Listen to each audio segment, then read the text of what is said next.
Kopš aprīļa sākuma Ventspils Amatumājā apskatāma izstāde Ceļojums, kurā redzamas Ventspils fotokluba Moments dalībnieku fotogrāfijas, Ventspils muzeja krājuma priekšmeti, kas saistīti ar ceļošanu, un suvenīri, ko ventspilnieki atveduši no ceļojumiem. Ideja par izstādi radusies Amatumājas vadītājai Ingūnai Hendriksonai. Cik man ļoti patīk ceļot, un cik man ir iespējas, es cenšos kaut kur aizbraukt. Un es nezinu, tas tā, visas idejas rodās tā pēkšņi kaut kur, un cik mums arī sadarbība ar fotoklubu Moments. Un tad man ienāca prātā doma, ka varētu viņi ar savām fotogrāfijām, ar muzeja krājumu, un arī piesaistīt Ventspils iedzīvotājus piedalīties šajā izstādes tapšanā ar suvenīriem.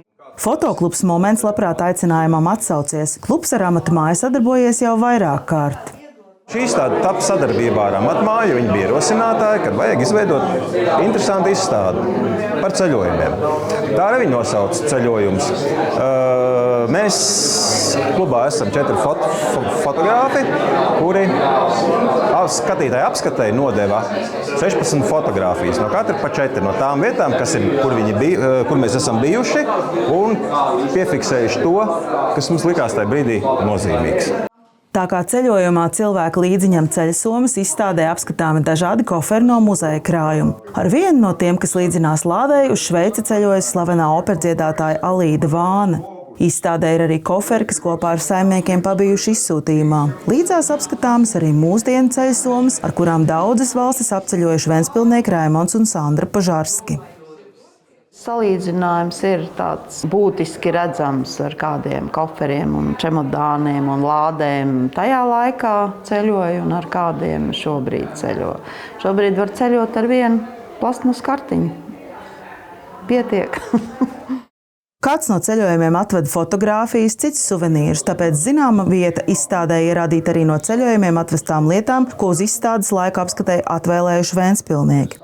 Izstādes atklāšanā klāt bija arī viens no aizrautīgākajiem ceļotājiem Ventspilī – atvaļinātais Latvijas armijas virsnieks Raimonds Požarskis. Līdz ar izstādi Amatumājā notiks pasākumi, kuros viņš stāstīs par saviem ceļojumiem.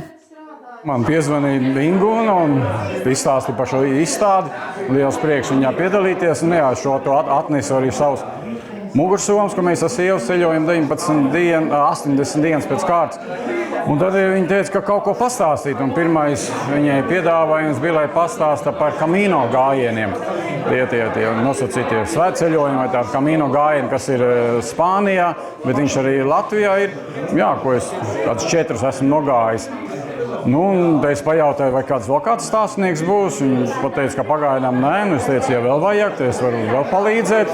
Un tad mēs vienojamies pa 2 nedēļām. Tad 18. aprīlī sestdienā ir pa kamīno gājieniem ar kājām ceļošana.